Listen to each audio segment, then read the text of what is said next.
Ci sono alcune cose che impari meglio nella calma, altre nella tempesta.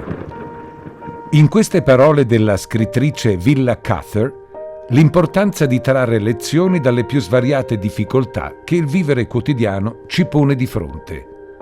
Un insegnamento che vale ancor di più quando tali difficoltà sono dovute a fattori esterni, collegati alla fragilità del territorio.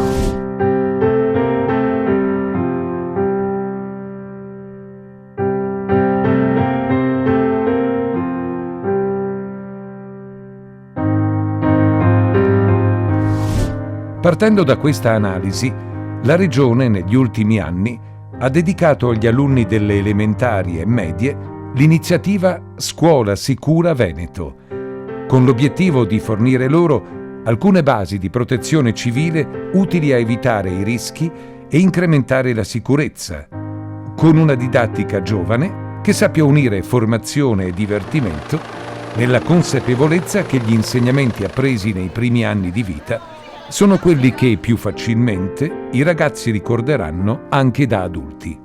Una cultura, quella della protezione civile, che la Regione Veneto ha inteso promuovere fin dalla giovane età, entrando nelle scuole con comportamenti sicuri e insegnando quelle che sono le regole base in caso di eventi calamitosi, ma anche di necessità che possono accadere all'interno delle case o in edifici pubblici.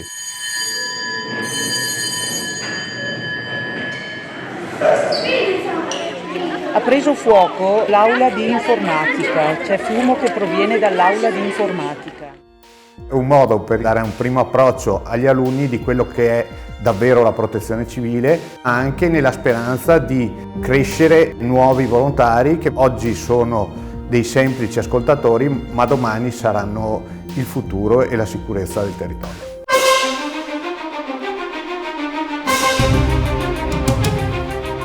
Una piccola proposta, ma che si somma alle molteplici attività e al grandissimo lavoro di previsione e prevenzione, in particolare del rischio idrogeologico, messi in campo dalla Regione, con un approccio altamente scientifico e con la consulenza di diversi luminari.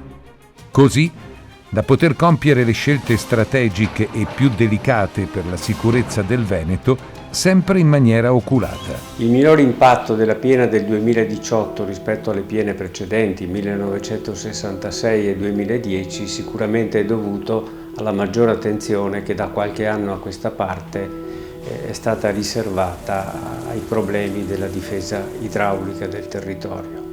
Inoltre c'è stata anche una diversa organizzazione delle fasi preventive, perché è stata riservata molta attenzione a organizzare la difesa del territorio anche in termini di protezione civile. Le opere di difesa che noi possiamo realizzare per proteggere il territorio consentono evidentemente di ridurre il rischio idraulico, ma non lo annullano.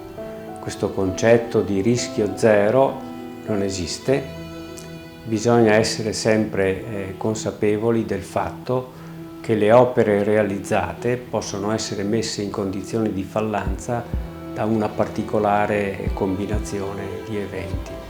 Il rischio zero non potrà mai esistere, ma il percorso intrapreso sta iniziando a dare importanti risultati.